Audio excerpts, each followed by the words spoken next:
Namaste and good afternoon. Happy to see all of you again. Dr. Srinidhi Chidambaram here, and I'm delighted to welcome you to yet another session from Apollo Hospitals that aims to address key lifestyle issues that are often the causes for many diseases and disorders. Awareness is key to preventing all diseases, but today we're going to talk about one condition that most of us have but are never aware of, and neither are we aware that if not checked on time, it can damage our health. Yes, it is stress that I'm talking about, and today being Stress Awareness Day, it seems very appropriate to discuss how to manage stress and how to avoid a burnout.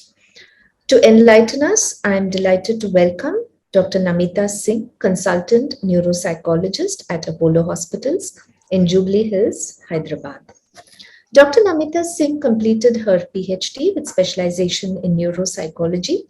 She has been fortunate enough to have worked in several institutes such as the Defense Institute of Psychological Research, one of the premium labs of DRDO, the Army Hospital Delhi Cantonment, and the Psychiatry Department in the Government Medical College and Hospital Chandigarh.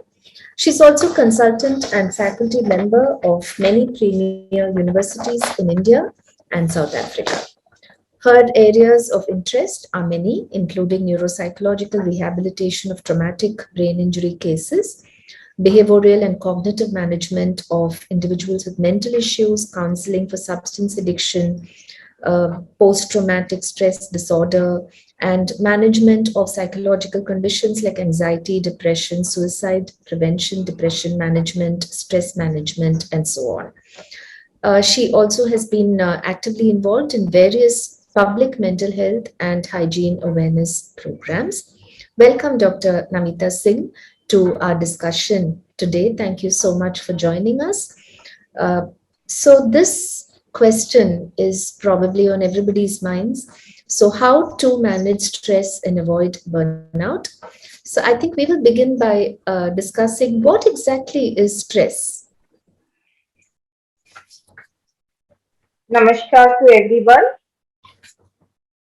A very common and easily thrown around question, and a lot of people have different opinions about what is stress, how do people handle it. So I will be just talking right now in today's context that in fact in current times all of us are facing and uh, being challenged by stupendous amount of stress. Post-COVID, ongoing COVID pandemic scenario, currently stress is an integral part of our life. Interpersonal communication variance, unrealistic aspirations, limited or ineffective learning processes, poor life skills, all add to stress buildup. And in today's time, with rapid changing systems in the globalization, work environment, natural resources depletion, climate change, the pandemic, the economical power play between haves and have not, all are stressors. If I have to very simplify say, any organism, whether human being or an animal, feels threatened in a unprecedented situation. It's a stress scenario. Even a baby, newborn baby, is under stress. And one simple example I ask a lot of people is when is the first time you faced or felt stressed? And they said, different scenario. And I said, no. The first time you took a breath on your own after coming out from your mom's womb, your body was under stress because your lungs had to expand to breathe on their own. And that was a stressful situation. For the medical team present in the delivery room or labor room, it was a sign of very happy moment. The baby cry is considered one of the best things a pediatrician or a gynae or specialist want to hear. But as such, the human body is under stress at that given time. Now, in this context, If I have to broaden it, in today's time, contextual stress scenarios have changed drastically. People as employers, as employees, customer, consumer, the common man, everybody has a self-limited overview of stress. It is important to be aware what are the red flag areas, what are the common presenting causes for the stress, and how do we learn to manage it. So if we have the basic ideology that stress is going to be there around, it is not going to change. In fact, it is going to increase as we grow more older, have more responsibilities in life. But the adaptation skills, they are important to be adhered to and followed, and then life becomes much easier. Human brain and body are one of the finest creations of this universe. As a majority of the stress, it is felt in our brain system, in mind, what we call. If we know what are the originating points or what are the changes happening in the brain which is affecting our body to react in a certain way, if we understand this, if we unwrap these issues, stress management becomes much, much easier. I'm going to be speaking about a bit of the brain subparts which affect the levels of how we perceive or take stress. And then, if we understand that, what can be the process to break it down or undo it? So, the body and our life quality becomes better. It is not impossible to be out of stress all the time. Some kind of stress are important for us. So suppose I have a exam tomorrow and I'm feeling very chilled and very casual about it. I won't be putting effective process to prepare for the exam or do the revision regarding the exam. Suppose somebody is standing for a paragliding or a bungee jumping mm, process, and he or she is feeling a surge of some kind of fear. It is a short term stress, but it is also good because the thrill out of that activity, if it is done under proper safety mechanism, is a good way to have a adventure and release of the stress. All the sports, um, I'm talking about active field sports or even individual sports, if somebody is doing regularly, the body and the brain is under a stress. But these are positive stressors because they bring out endurance for our longevity, quality of life, and they make us feel more in control. So when lot of people who are under stress and they consult and they say, I can't do any physical activity, I say the first step to break down your stressor is get into just 10 minutes walk daily. As we understand, lot of stresses are also environmentally introduced or induced. If we learn to segregate that, is it a environmentally generated stress or it is a my response to the stress which is increasing the vulnerability or my condition to be feeling helpless, it makes a lot of difference in our quality of life and adaptation skills. So, what are the common symptoms of stress, or is it very variable in different people? It is quite variable, age specific, gender specific, education, cultural specific. So, if I have to speak in very common language, in today's time, if I was a teenager and I'm having 10 social media accounts and my post is not being read by my friends or liked by my friends, I would feel under stress. Lot of teenagers report Yeah. that I'm not being liked or I'm not being responded to. So that means something is not right, and that can cause us stress. Uh, I had a patient some months ago. This young woman was taking 6,000 selfies in a day, and they were not coming right, so that was putting her under a lot of stress. These are obviously pathological behaviors, but in common scenarios, if there is a situation of performance, whether it is job related performance, whether somebody is having severe illness in the family, suddenly diagnosed terminal illness, job change, job termination, marital discord, uh, unhealthy family environment. These are long term damaging and effective stress which makes us depleted and which ultimately result into burnout. But short term scenarios of having a job transfer, moving houses, having some exam related doubts, education related, changing colleges, uh, having a new relationship.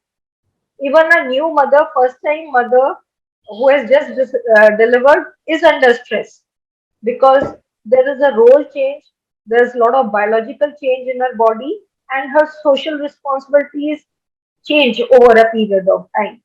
People getting into new relationships, dating, that also is a stressor. So it is also specific related to how our motivation and how our orientation is.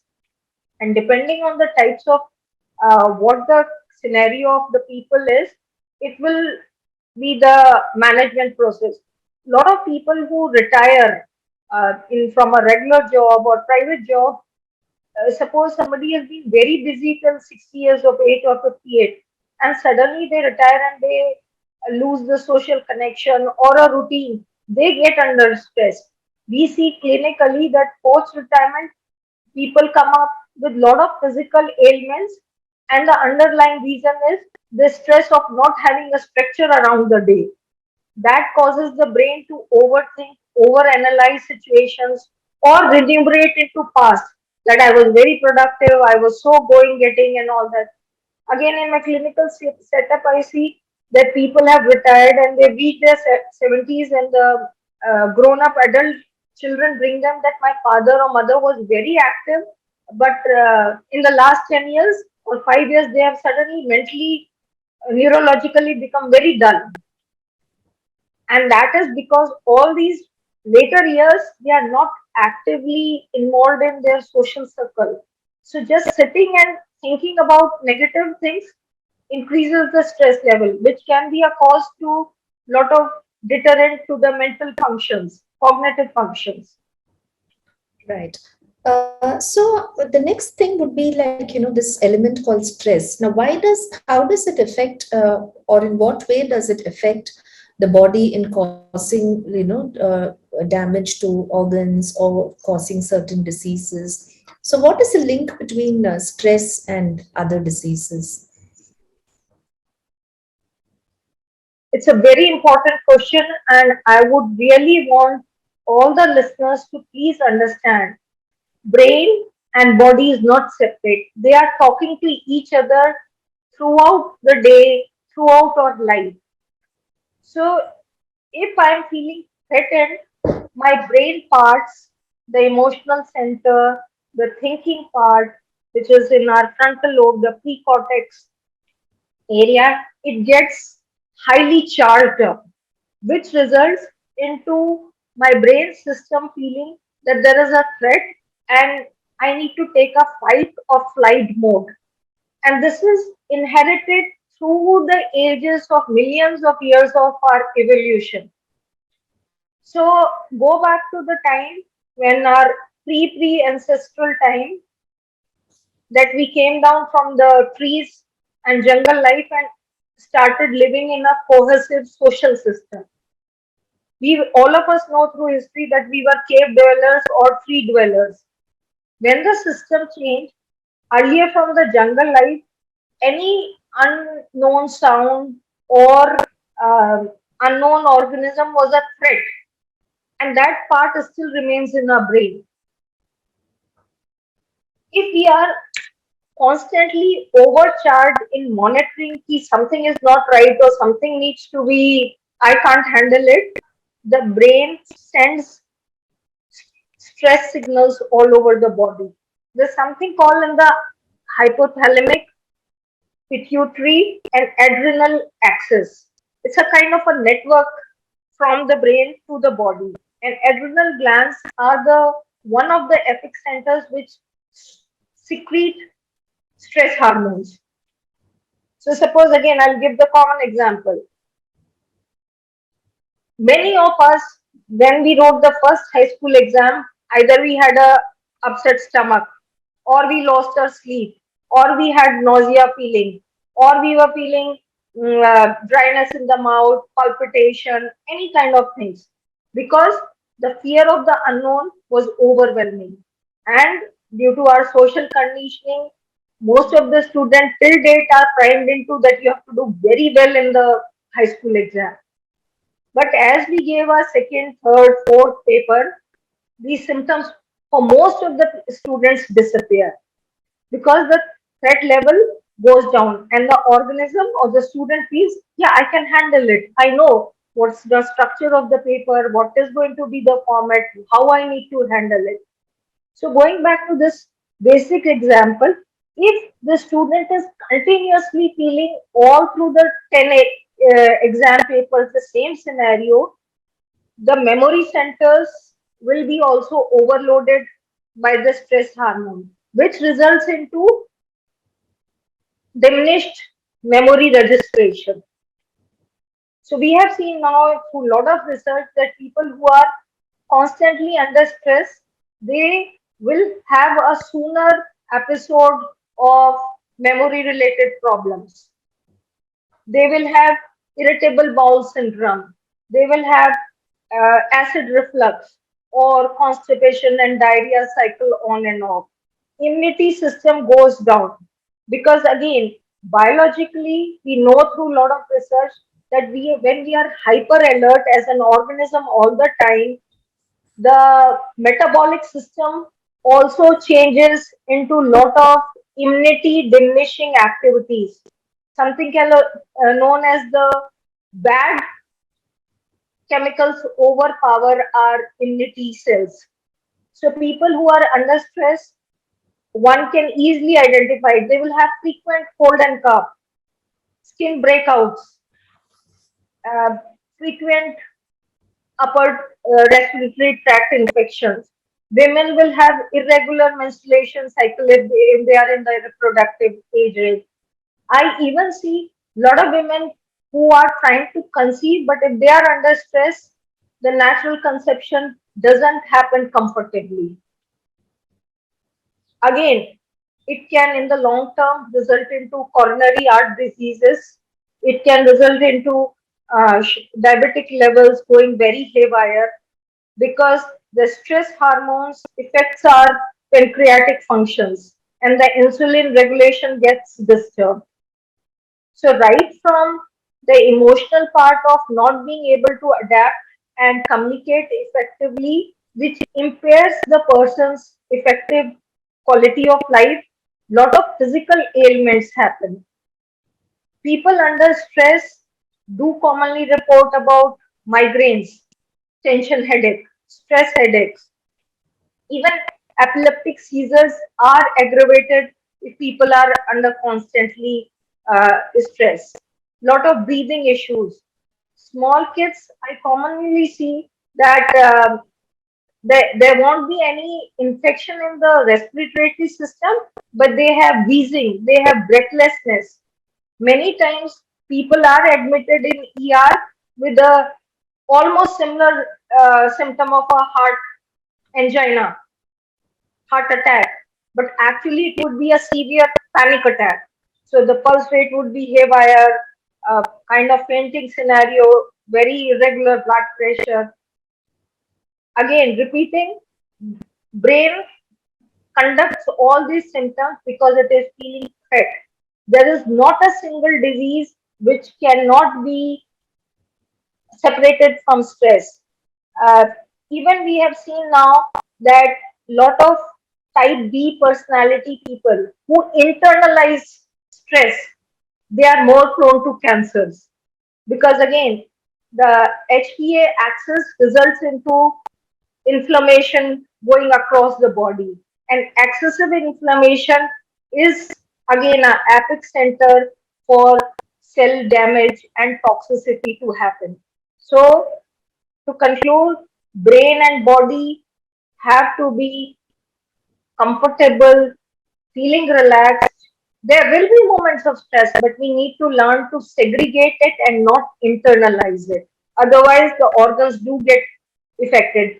I'll just use again from clinical experience because I work with a lot of organ transplant cases, and I see transplant patients.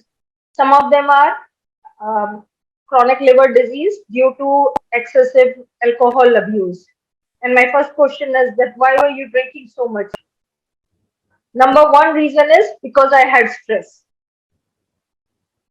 And then it results into the body part being damaged and whole quality of life going haywire. Because the transplant happens, we have an excellent team. The person's life is restored, but the quality of life is based on medication and lot of compliance to a different paradigm.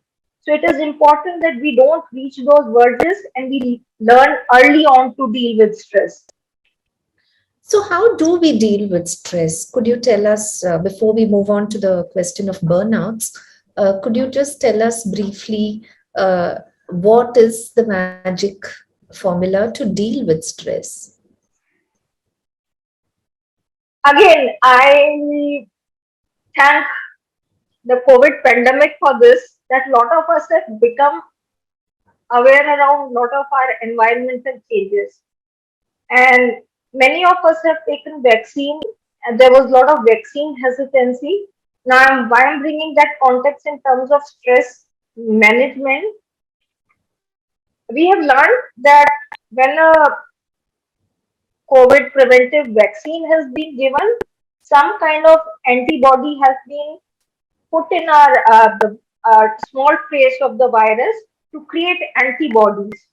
Same way, we create antibodies against stress. So, very simple tips. Learn to let out the steam. And when I say, I mean, if my good friend calls me and tells, how's life, what's going on? And I am able to tell, work is too bad or too good, or I did not have a good morning in the family because there was some kind of conflict or thing. I'm creating the antibodies. When a parent gives a good hug to a child or even a teenager or an adult child and says, you're my star, without putting that criteria, if you do this, then only you are my good child. It's a antibody mechanism because the brain is feeling relaxed and the feel good factor itself is making us feel I'm secure.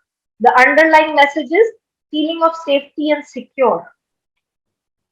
If a spouse, girlfriend, boyfriend, partner, husband, wife is going through a crisis and the other partner says, I'm there for you, we'll see it through, stress diminishes. So having good social connects, whether it is through a friend, a child, offspring, or a partner, or a good colleague, is one of the shields against stress.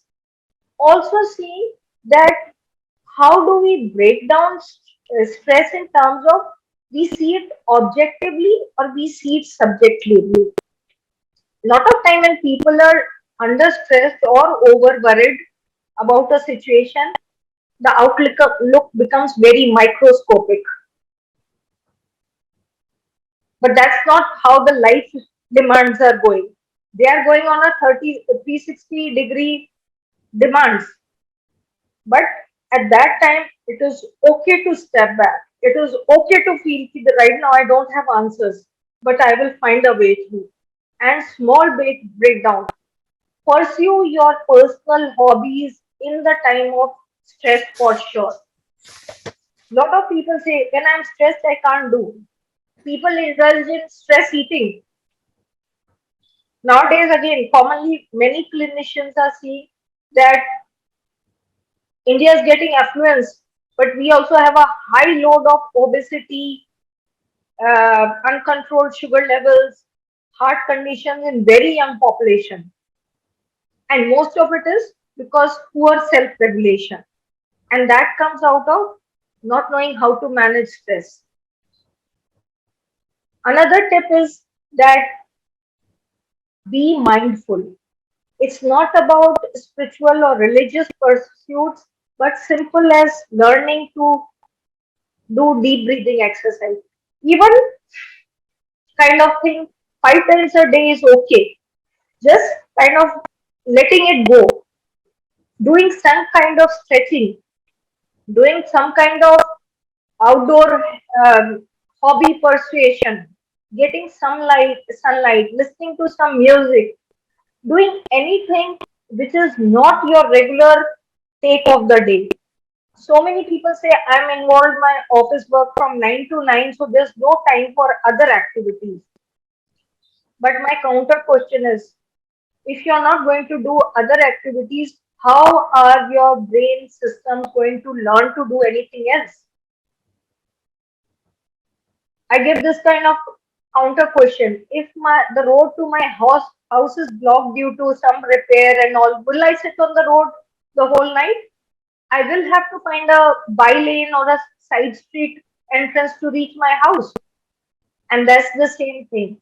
If I am under stress, it is very important to pursue your hobby, give preference to your healthy behavior, and get out of the situation for time bound. Because with the different outlook, the stress systems change drastically.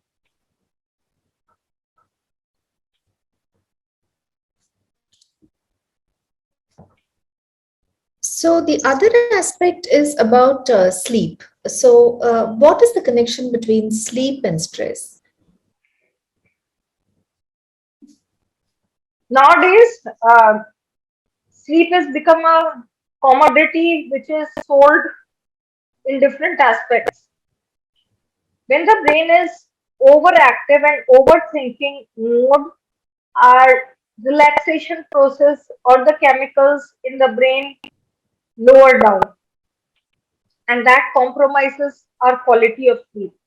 So, common uh, symptoms again, just to go back to the sleep problem, difficulty in falling asleep, not getting good quality of sleep as waking up few times in the night, or uh, getting sleep, but the brain is so overactive that when morning the person wakes up feels as if I've not slept through.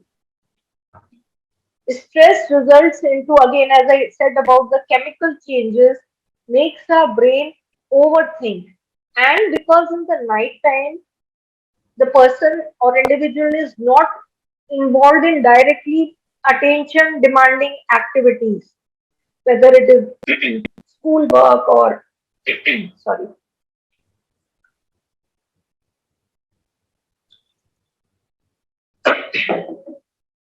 whether it is school work, office work, or other day-to-day requirement.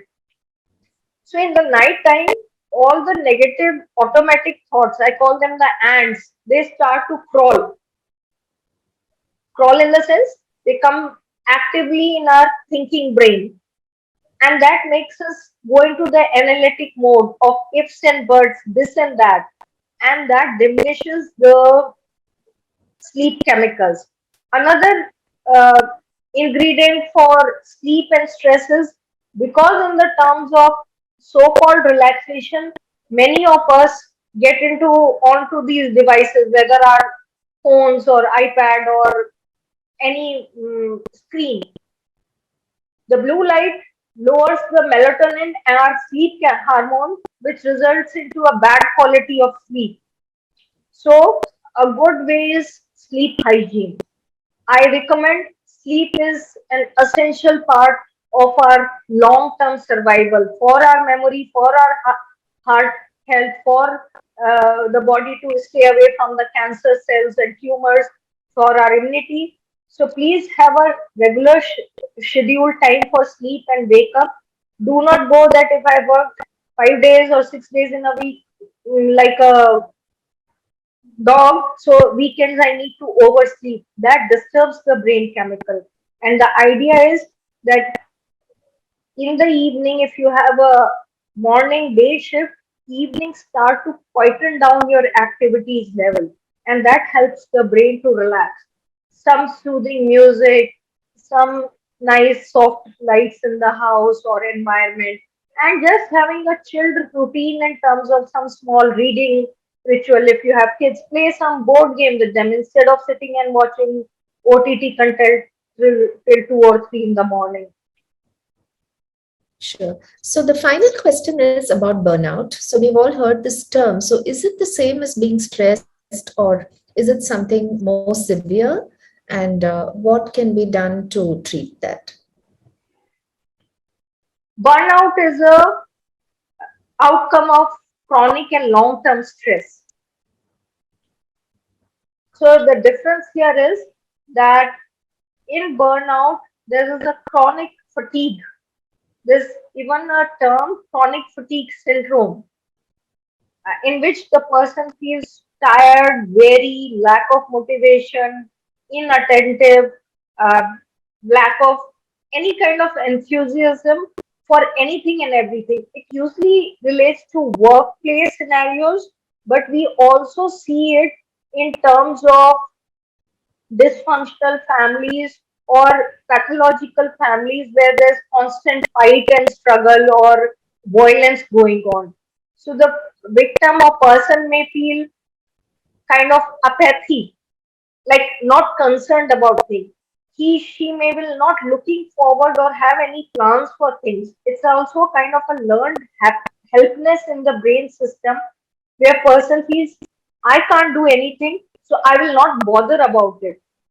So if I am an employee and I don't like my work, but I have to do it for the sake of my bread and butter, I'll come and do the minimal job, curse it, and go back and home and sulk about it. So again, my brain system is continuously feeling the threat and unpleasantness. I can't fight it out and I can't fly away from it. Fly away like fight or flight model doesn't work, which results into the again the brain system and body system going into a kind of a numb state. So people don't enjoy life and enjoy. They can be in a party, they can be in the best restaurant, serve the best food, but it will be like for the heck of it, for the sake of it, I'm doing it, but I don't have any, you know, jest for it. I do not enjoy it. So long term burnout is a kind of a danger mark that the system inside is already breaking down. Again, a good way to get out of burnout is, if possible, take a break. Get out of the situation, whether it is work related, whether it is family discord related. A lot of people with domestic violence, when they are into that scenario, especially women, they get into a system of like Stockholm syndrome. It's also a byproduct in which we start to empathize by the with the perpetrator of the violence, and they say it's all in my destiny, I have to bear with it. But I always say, get to your cousin, get to your friend or somebody where you can just let out the steam, go away from the environment, even if it's short period. So again, doing any kind of body relaxation exercise. In another contraindication is in burnout, never do high intense exercise or things, because the muscles and the body systems are very stiff and uh, pressed hard. So it can result into other sprains, injuries, ligament tear, and all. But some kind of physical light exercise, breathing exercise like pranayam, controlled breathing, hobby persuasion, just getting, if you can afford to, a good spa and giving yourself a bit of relaxation physically, that even helps the body to regenerate and feel comfortable.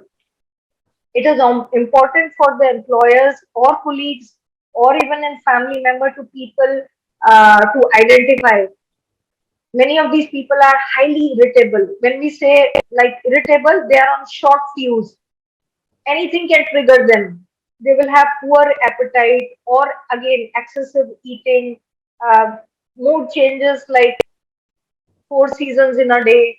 They will have lot of resentment around everything. So total negativity comes out, which spoils the person as such and the environment and relationship, because all these things are interpersonally transcend. And if we identify it, reach for therapy, reach to your professional. It helps to have a third person other than your friend and spouse and family, because there will be still that subjective influence when we talk about these personal problems, because we think, oh, he's or she's going to judge me about it. But going for therapy, even 2, 3 sessions, depending on how deep rooted your stress levels are, it can help you to become better. Sure. So I think we've had a very elaborate discussion about stress, and there have been a lot of very insightful comments and tips that you have shared. So I'm sure we've all learned important insights on how to manage stress. So do reach out to us for any further assistance and queries, and we're always here to help you and respond to all the assistance that you might need. So everybody has the ability to increase our resilience to stress. Stress is not avoidable in anybody's life, but it requires some effort to handle it and to follow whatever tips have been shared so that you don't have adverse effects happening to your health. So you can train your brain to manage stress so that your quality of life and even your lifespan will be much improved. So don't believe every worried thought that you have. Worried thoughts are notoriously inaccurate. Stay positive and stay well. See you soon. Thank you and namaste.